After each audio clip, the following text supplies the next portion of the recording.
No, this can't be happening. You're lying! This will isn't real! The mistress's scream shattered the courtroom silence, her voice echoing off the walls as the judge's words continued. Gasps rippled through the crowd. Every eye fixed on Naomi, the woman they had long forgotten. The fortune, the estate, the empire, the mistress claimed as hers. All of it had been given to Naomi and her twins. How had the abandoned wife become the rightful heir? How had betrayal turned into justice so suddenly? This is the story of a woman silenced until her will spoke. Comment your city below. It was a quiet morning in a small southern town, the kind of place where people greeted each other at the market, but kept their deepest secrets hidden behind polite smiles. Naomi had lived there for nearly a decade, raising her twin children with quiet dignity. To most neighbors, she was simply the soft-spoken black woman who kept to herself, working 2 jobs yet still managing to attend every school event. What many never saw were the scars she carried, the years of betrayal that had shaped her life. Naomi had once believed in love. She had believed in the promises of a man who swore he would stand by her side. That man was Thomas, her husband, a successful businessman who built his reputation on charm and wealth. Initially, he had treated Naomi with affection, and their life together seemed like a dream. But as the years passed, the whispers began. Thomas spent less time at home, more time in the city, and soon, everyone but Naomi seemed to know about the other woman. The mistress was bold, loud, and unapologetic. She paraded herself at social events, often wearing jewelry Naomi once picked out for Thomas. People in town began to assume Naomi was nothing more than a shadow, left behind with 2 children. At the same time, the glamorous mistress basked in the spotlight. And though Naomi remained silent, her silence spoke volumes. Still, Naomi endured. She poured every ounce of her strength into her children, refusing to let bitterness poison their future. She taught them resilience, faith, and self-pride. But deep down, she knew storms were gathering. Something was building. Something that would bring all the hidden tensions into the open. No one in that town could have predicted that the day would come when Naomi, the woman they had dismissed, would step into a courtroom and face both her husband's mistress and the legacy he left behind. And when that moment came, it would shake everyone to their core. The storm Naomi had long felt in her spirit arrived on a quiet afternoon, disguised in the sound of a telephone call. Thomas had fallen ill. His health, once as strong as his booming voice in the boardroom, began to deteriorate more rapidly than anyone could have believed. Cancer, the doctors said, and not the kind that offered mercy.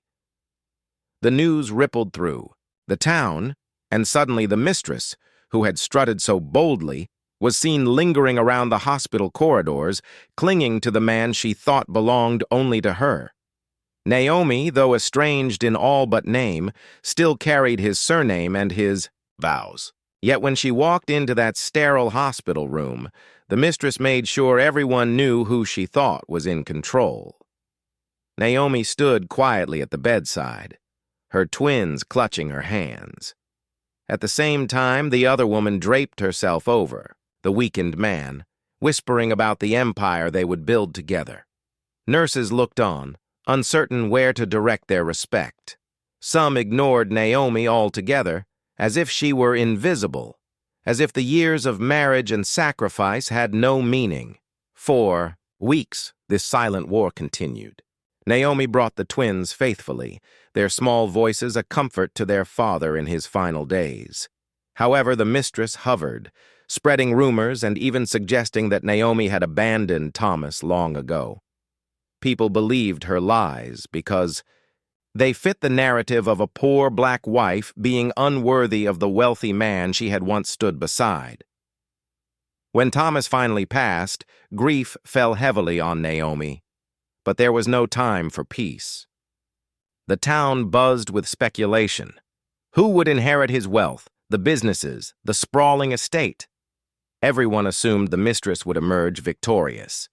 She had already begun speaking of her future plans, boasting that she and Thomas had discussed their life together after his wife was out of the picture.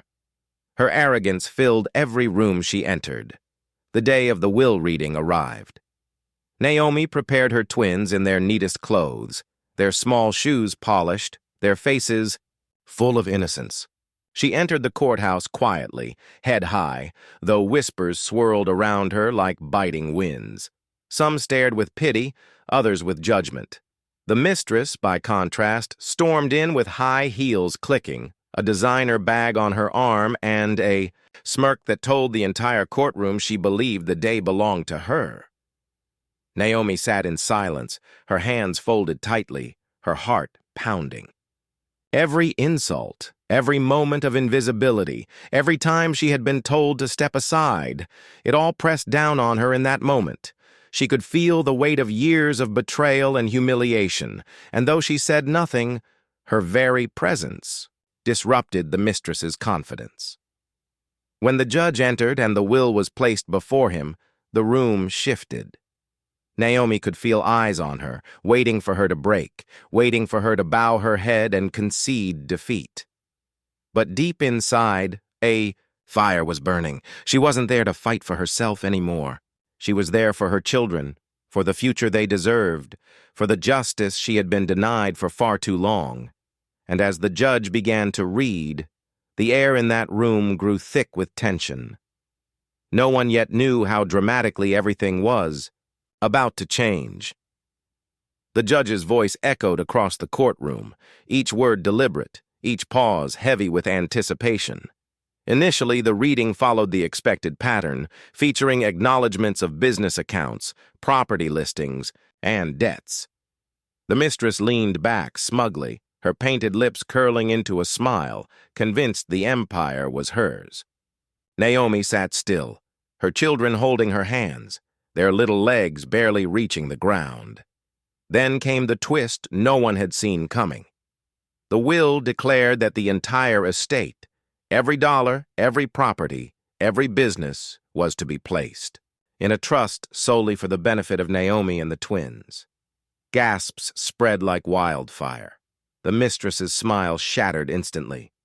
She shot up from her seat, her voice cutting through the room in shrill disbelief. "This must be a mistake!" she screamed, slamming her hands on the polished table.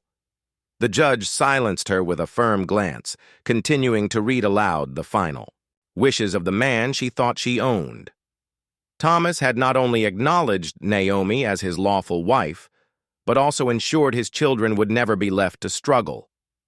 The mistress's rage boiled over. She pointed at Naomi, hurling accusations, her voice dripping with venom.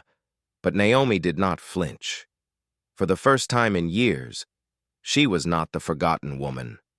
She was the rightful heir, the mother of Thomas's legacy. In that moment, the courtroom was no longer about wealth or status. It was about justice finally finding its voice. Dear audience, where are you watching from?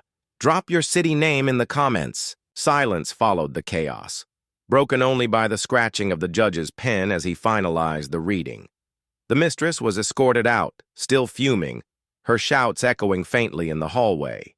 Naomi remained seated, her twins leaning against, her shoulders, their small faces wide with confusion. For the first time in years, she felt the weight on her chest begin to lift. It wasn't triumph she felt, it was vindication. The years of humiliation, the quiet suffering, the whispers that she had been nothing more than an afterthought. All of it crumbled in that moment. Thomas, for all his flaws and betrayals, had chosen to honor the truth in the end. He had given his children the stability and dignity they deserved, and in doing so, he had restored Naomi's voice. The inheritance was not about riches. It was about recognition. Recognition of the woman who had stood in the shadows, who had endured scorn, who had been written off because of the color of her skin. In a town that had too often sided with appearances over truth, the reading of that will become a public reckoning. Naomi left the courthouse with her twins, not as the abandoned wife, but as the rightful guardian of her family's future. People watched her pass, no longer able to ignore her presence. But beyond the walls of that courthouse, the story carried a more profound message. How many women like Naomi live in silence, erased by lies, overlooked because of prejudice? How many stories of resilience are never seen, never heard, until justice forces the world to listen? Her victory was not just personal. It was a reminder that truth, though delayed, can never be erased.